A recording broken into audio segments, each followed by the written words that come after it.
Buenas, mi nombre es Jorge Luis Medina Zapata, estudiante de Derecho de la Universidad Popular del Cesar, alumno del doctor Ender Campos Ramírez en el área de Derecho Procesal 2. En esta oportunidad estaremos hablando de los procesos declarativos especiales que tienen un trámite especial de acuerdo a cada proceso para tramitar la acción judicial, y en ese grupo se encuentran los procesos de expropiación, deslinde y amojonamientos, procesos divisorios y procesos monitorios, que son procesos, a mi modo de ver, de mucha usanza en nuestro medio judicial y que representan entonces la garantía que el Estado tendrá que atender sin importar qué clase de asuntos sean los pedimentos que reclama el demandante ante cualquier juez de la República de Colombia. El proceso de expropiación en Colombia se lleva ante la jurisdicción civil, es decir, se interpone una demanda de expropiación que debe reunir los requisitos de toda demanda, pero se debe anexar la resolución que decreta la expropiación, el certificado de libertad y tradición del bien a expropiar, es decir, que previamente se debe proferir un acto administrativo que decreta la expropiación, que debe estar motivado o justificado, y con él se inicia el proceso de expropiación ante un juez civil. La Corte Constitucional, en su sentencia C-358 del 14 de agosto del 96, se refirió a la expropiación de la siguiente manera: la expropiación implica el ejercicio de una potestad de la cual es titular el Estado social de derecho, que le permite, con el cumplimiento de los requisitos constitucionales, quitar la propiedad individual sobre un determinado bien del beneficio del interés colectivo. De conformidad con los preceptos fundamentales, la expropiación común u ordinaria solo se aplica si el legislador, por vía general, ha señalado los motivos de utilidad pública o de interés social, si se ha adelantado un proceso judicial, si se ha pagado previamente la justa indemnización al que tiene derecho, o en este caso el afectado. Entonces el objetivo de este proceso es cumplir con la finalidad del principio de primacía del interés general sobre el particular, el cual se encuentra consagrado en la Constitución Política. Bien, lo primero que vamos a decir es que el proceso de expropiación, que es el primer declarativo que veremos, es un proceso mediante el cual el Estado o cualquier otra autoridad, pero que pertenezca a la rama ejecutiva, o cualquier entidad, cualquier ente territorial, despoja de la propiedad de un inmueble a su propietario. Siempre el legitimado en la causa por pasiva en esta clase de procesos es el propietario del inmueble. Y la razón por la que se acude a esa clase de proceso es porque el interés social y la utilidad pública que ese bien puede prestar para la comunidad es requerido justamente para que el Estado pueda cumplir con los fines que debe cumplir como Estado que es. En este caso, entonces, si el predio del que se trata, o la vivienda o el bien inmueble que sea el solicitado por el Estado, porque de pronto hay una obra social que hay que cumplir y que hay que tramitar.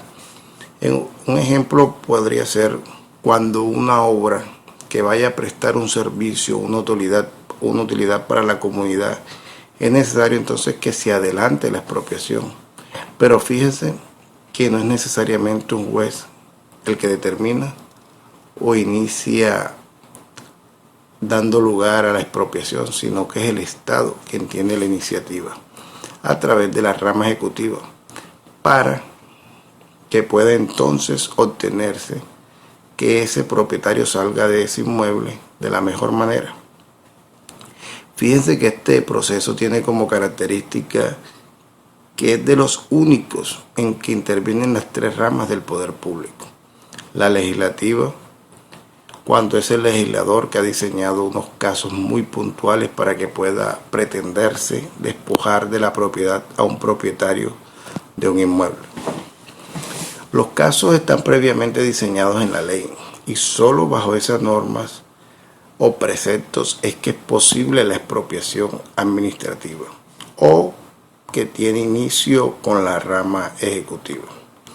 Luego la rama ejecutiva la que da inicio a través de una resolución para decretar la expropiación, y si hay resistencia por parte de quien es propietario del inmueble, solamente en ese caso, cuando hay resistencia y no hay ningún acuerdo, es que se acude a la justicia para que pueda de esa manera, a través de declaración judicial, decretarse la expropiación de dicho inmueble.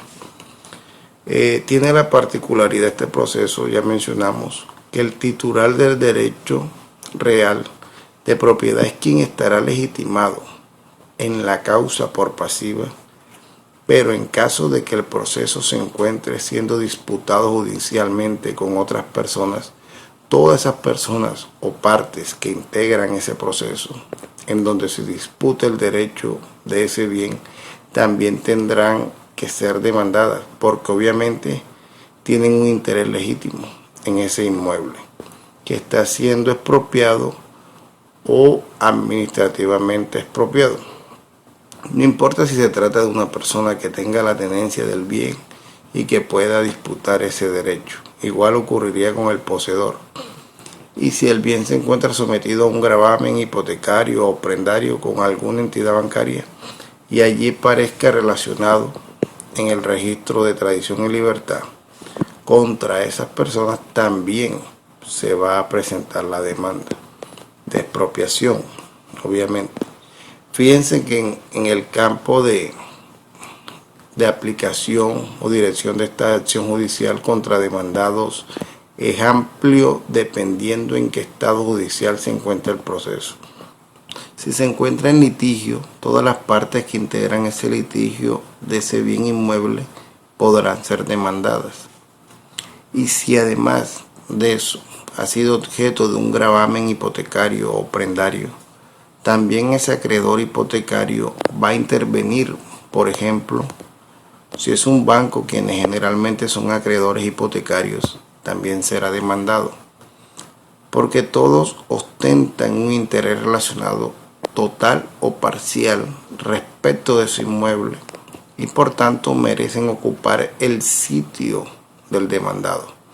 El proceso de expropiación se encuentra regulado en el artículo 393 del Código General del Proceso y establece como requisitos esenciales o características esenciales de este proceso que se puede decir que siempre la demanda es presentada 3 meses después de haberse pedido la resolución administrativa que decretó la expropiación en contra de los propietarios o de cualquier persona que se crea con derechos sobre el inmueble. Si no se presenta la demanda después de los 3 meses, significa entonces que queda sin vigencia dicha resolución. Siempre que se presenta la demanda de expropiación debe haber una entrega anticipada del inmueble. Existe allí como una presunción de acierto con esa orden administrativa, ya que se ordena que se haga una entrega anticipada del bien inmueble. Ahora, siempre que la entidad demandante haga una consignación a órdenes del juzgado del valor establecido, un avalúo que se aportó previamente, es decir, la entidad administrativa para poder decretar, en este caso a través de una resolución, la expropiación administrativa, debió tener en cuenta un avalúo que debió hacer esa misma entidad. Una pregunta que surge entonces, ¿cuándo es entregado ese dinero? Eso depende si el demandado durante la diligencia puede acreditar que es utilizado exclusivamente para fines de habitación como su vivienda y no se oponga. El juez deberá ordenar que se le entregue previa consignación del dinero. Esa es una de las características más importantes, pero si se opone, deben respetar esa oposición y tener que esperar entonces la sentencia que defina el litigio. Fíjense que en esta clase de procesos no se puede proponer excepciones de ninguna clase. Entonces la pregunta es, ¿para qué se inicia un proceso de este tipo? Una acción judicial, si al demandado que es el propietario, y seguramente si se opone es porque considera que resulta perjudicial, lesivo, tener que despojarlo de dicho inmueble. ¿Por qué no se le permite defenderse? No puede proponer excepciones de ninguna clase. Y esa es una de esas situaciones que más críticas han recibido. Pero al final de cuentas se espera entonces la decisión que el juez vaya a tomar al respecto.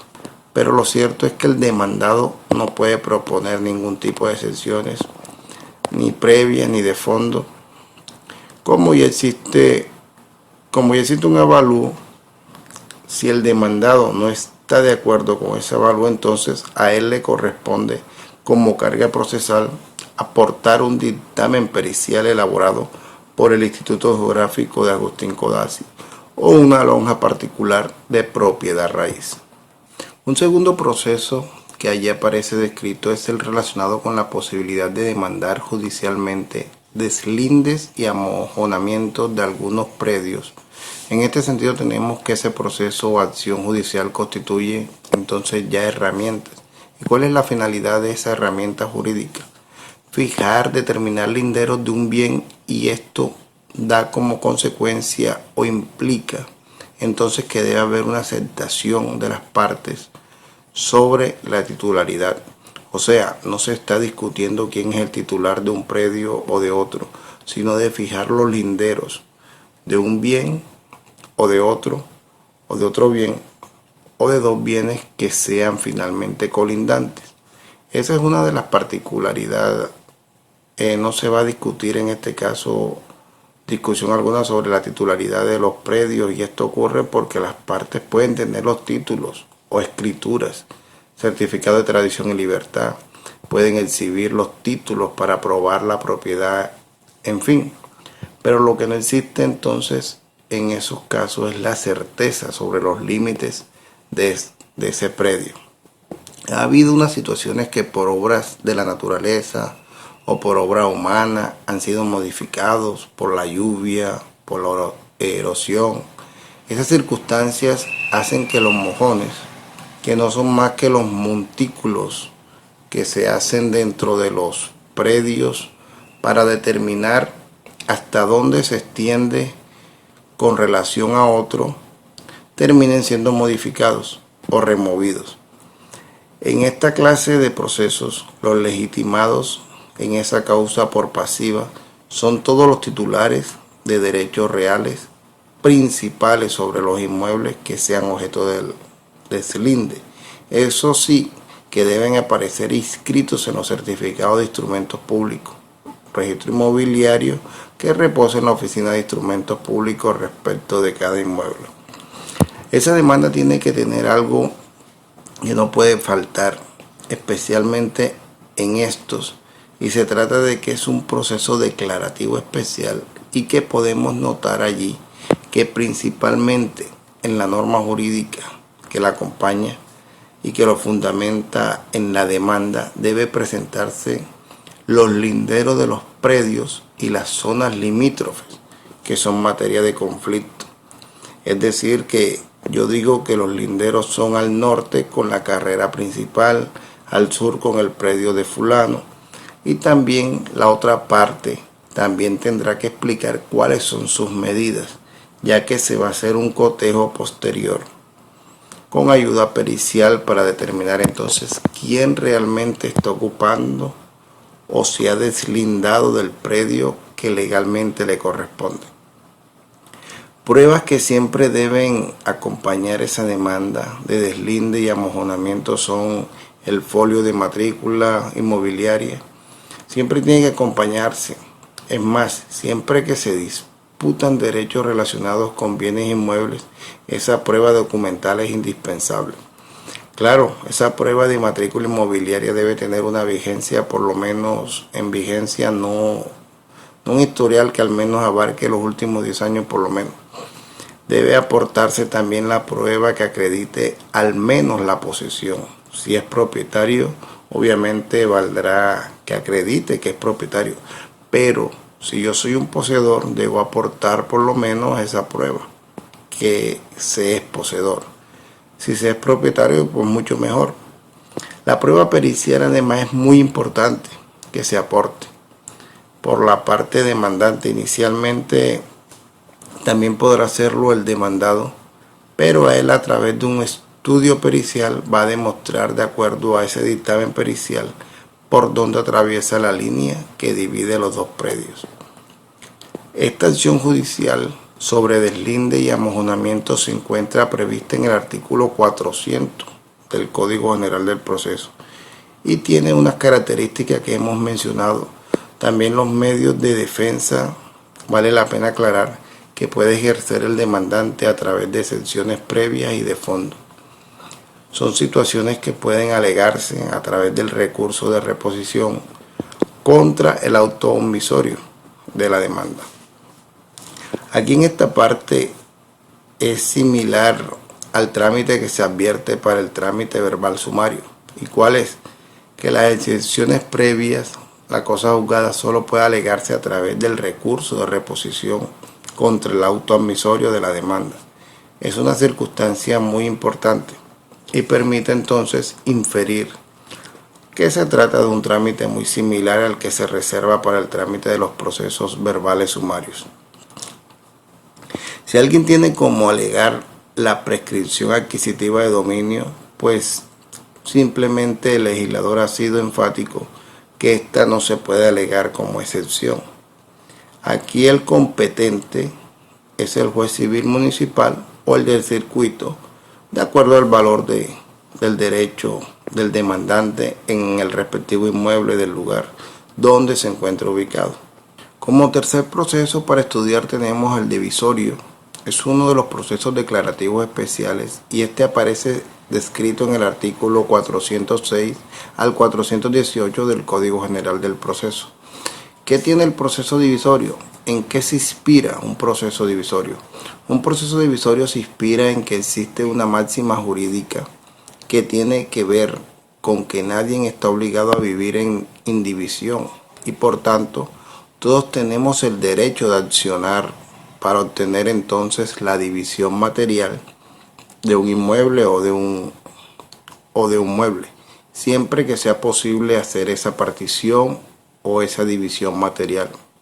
En este proceso judicial se le permite al que es propietario o copropietarios y comuneros, porque tienen que tener claro que se trata de una comunidad de propietarios, o sea, son varios propietarios de un mismo mueble o inmueble. Entonces se le permite a cualquiera de esos copropietarios acabar con esa copropiedad, con esa indivisión y separar su patrimonio o la presentación patrimonial de ese inmueble respecto de los demás copropietarios. Aquí no importa el parentesco, pueden ser familia, hermanos, eso no importa. Pueden ser una sociedad. Aquí lo importante es que un comunero, independientemente que tenga parentesco o no con los demás, puede iniciar un proceso para acabar con la indivisión que existe en un determinado mueble o inmueble. Y él puede entonces separarse o partir su patrimonio del resto de los copropietarios.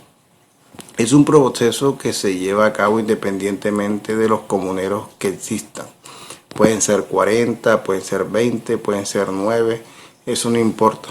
Lo que vale la pena aquí es resaltar que puedan esos bienes partirse materialmente sin que los derechos de los demás condueños se vean afectados por la división. Ejemplo, si se trata de un bien inmueble, como un vehículo automotor, es imposible que se haga una división material. O sea, usted puede hacer la división material físicamente, se podría hacer, pero va a haber afectación respecto a los derechos de todos, porque nadie compra un carro por la mitad o un carro partido en 5 pedazos. Entonces, siempre que sea posible hacer una partición material o una división material, pues no va a haber ningún inconveniente. Siempre se va a acceder a esa división. Y si no es posible hacer la división material, porque físicamente el objeto lo impide, como el ejemplo que acabamos de citar, pues entonces se somete en venta, en pública subasta. El bien que se trate y con el producto de esa venta se repartirá en cifras iguales o cantidades iguales a todos los que son condueños. ¿Quién puede iniciar el proceso divisorio? Cualquiera de los copropietarios. ¿Y contra quién va dirigido? ¿Quiénes son los legitimados en la causa? Cualquier copropietario. ¿Y quién es el legitimado en la causa por pasiva? Los legitimados en la causa por pasiva también son los copropietarios que integran ese bien en indiviso. La pregunta es, ¿qué debe acompañar esa demanda? Pues esa demanda debe acompañarse con un dictamen pericial. Obviamente debe aportar el demandante con esa demanda para determinar allí el valor del bien. Ahora, si existen mejoras y trata de un bien común como una finca o una casa, es posible que algún copropietario haya realizado mejoras entre ese predio, o si las ha hecho este copropietario que ha demandado para solicitar la división, entonces tiene que decir allí cuál es el valor de esas mejoras que está reclamando. Que le sean pagadas por los demás copropietarios, pues independientemente que lo vayan a dividir, pues es claro que si él ha hecho una inversión en mejoras, en una mejora o unas obras tendientes a mejorar el bien, es razonable también pensar que pueda obtener la devolución o la retribución que ha hecho por esas mejoras. ¿Quién hace la división? La división la hace el juez. ¿Y cómo lo hace? La hace a través de una sentencia, a través del proferimiento de una sentencia que de una manera explique allí en ella cómo se van a partir la cosa, si se va a hacer la división material o si se va a meter la cosa en venta pública o subasta. Si se trata de la venta de cosa en venta pública o subasta, entonces se tendrá que emitir una medida cautelar. En este caso el juez tendrá que proveer una medida cautelar consistente en el secuestro y luego el remate se le va a realizar para que el juez entonces pueda repartir o distribuir el producto de esa venta en pública subasta, como ya explicamos anteriormente. Otra de las similitudes que tiene este proceso con el verbal sumario es que justamente las excepciones previas, como ya mencionamos, se pueden alegar únicamente por medio del recurso de reposición contra el auto admisorio de dicha demanda. Ahora, si el juez ha decretado la división de la manera que sea posible, como ya se explicó, y si hay inconformidad entre los comuneros o copropietarios en la manera en que se decretó la división o cuando esta división se niegue, podrá el demandante o el demandado presentar recurso de apelación contra el auto que decreta la división material, que en este caso puntual vale la pena aclarar, no se trata de una sentencia justamente, sino que tiene la forma de un auto. Es un auto el que decide el proceso divisorio, no es una sentencia sino un auto, que bien puede, ya dije, denegar o decretar la división. ¿Quién tiene la competencia en el proceso divisorio? Quien está encargado de dirimir este conflicto y quien tiene la competencia para ello es el juez civil o juez civil del circuito del lugar donde se encuentra ubicado el bien sobre el que se busca hacer la división. El cuarto es el proceso monitorio, que aparece descrito en el artículo 419 al 421 del Código General del Proceso, Ley 1564 del 2012, que es una novedad legislativa. El proceso monitorio no existía en nuestra legislación procesal, que era el Código de Procedimiento Civil, y fue introducido a través de este nuevo código. Es el más especial, pues todo lo que hemos estudiado, ¿por qué? Porque tiene unas connotaciones, unas características que lo hacen únicos. Es decir, una de sus características, primero, es que es un trámite de única instancia, a través del cual se resolvería, es decir, no hay derecho a la apelación. ¿Qué se persigue con esta acción? Pues se busca el pago de una obligación, generalmente dineraria, que surja de un contrato que pueda ser verbal y que debe ser una obligación clara con un valor al menos determinado, que sea exigible y que sea de más de mínima cuantía. ¿Por qué? Porque si es de mayor o menor cuantía ya no puede tramitarse por la vía del proceso monitorio. Ahora, ¿qué más podemos decir de esto? Es un proceso aún más sumario que el mismo verbal sumario. Es un trámite sumamente especial, particularmente porque el auto admisorio de la demanda, por ejemplo, y la sentencia no admiten recurso, por la razón de que es mínima cuantía y eso lo hace de única instancia. Fíjense que no procede excepciones previas, no procede demanda de reconvención, no pueden participar terceros, no puede haber llamamiento en garantía, tampoco se permite el emplazamiento del demandado, ni nombrar curador al ítem. Es un proceso sui generis, podríamos decir, es un proceso que pensamos equivocadamente que sería un proceso de mucha usanza en nuestro medio y que sería un proceso que tendría un éxito rotundo, pero realmente no sé, las personas no acuden tanto a este proceso monitorio como se quisiera. Pero ahí está vigente y por tanto las personas que a bien consideren que reúnan estas condiciones pueden iniciar el proceso monitorio de acuerdo a lo previsto en el artículo 419 y demás siguientes. ¿En qué casos puntuales y prácticos se utilizan los procesos monitorios? Pues se utilizan en las deudas donde no exista un título valor ni tampoco un título ejecutivo, en donde han sido contratos eminentemente verbales, como cuando voy a la tienda, al minimercado, y le digo al vecino de la tienda que me acredite, que me fíe. Entonces, si han visto ustedes que tienen un cartón de cigarrillo, eso donde anotan la cuenta.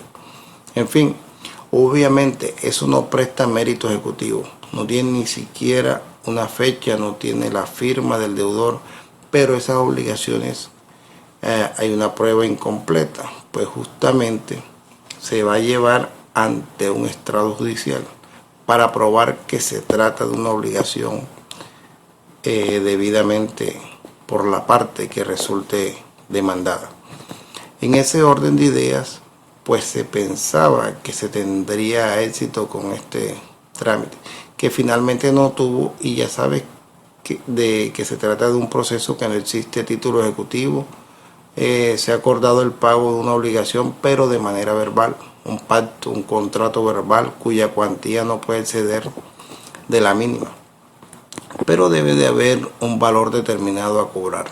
Por ejemplo, si yo contrato un albañil para mi casa, para que me coloque un techo, me arregle la base donde va la lavadora, me arregle la pileta, en fin, de esas situaciones generalmente no quedan constancias por escrito de esa contratación o esa relación contractual. Entonces se ha pactado un precio, y si esa persona que lo contrató se niega a pagarlo, esa persona podría acudir a un proceso monitorio, porque hay un valor determinado, hay unas pruebas distintas a la documental para acreditar que la obligación existió.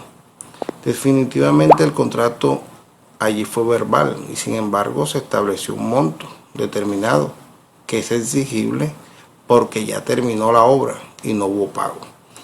Entonces sería un ejemplo más de un proceso monitorio. En estos procesos la acción se inicia como se inicia cualquier demanda, deben cumplirse con los requisitos generales estipulados en el artículo 82 y siguientes, y debe informarse allí cuál es el origen de la deuda. Debe decir cuál ha sido la razón contractual, por qué la que se llegó a esa deuda. Debe establecerse el monto preciso y obviamente la narración de los hechos, de cómo se llegó a ese pacto o cómo se llegó a ser exigible esa obligación. Y también debe precisarse claramente que el pago de esa obligación no depende de una prestación a cargo del acreedor, o sea, no está condicionada. Yo pienso que la descripción que trae la norma que lo regula es bastante diciente, que dice: quien pretenda el pago de una obligación en dinero de naturaleza contractual determinado y exigible, que sea de mínima cuantía y que el acreedor no puede tener título ejecutivo. Miren que allí está reunida todas las condiciones, todos los requisitos para que ese proceso monitorio pueda adelantarse. Pues es muy sencillo. El artículo 420 allí relaciona cuál es el trámite que debe adelantarse. Y lo primero es que una vez se admita la demanda, se notifica al deudor en la forma que ya conocemos, en la forma a través de los medios de notificación convencionales, para que conteste la misma, la demanda. En esa contestación de la demanda tendrá que poner las razones por las cuales se niega total o parcialmente a hacer el pago, como se le ordena. Allí tiene parecido mucho al proceso ejecutivo, que a pesar en este caso no hay mandamiento ejecutivo, hay una orden para que pague y él decide si paga o decide oponerse de las pretensiones y hechos contenidos en dicha demanda.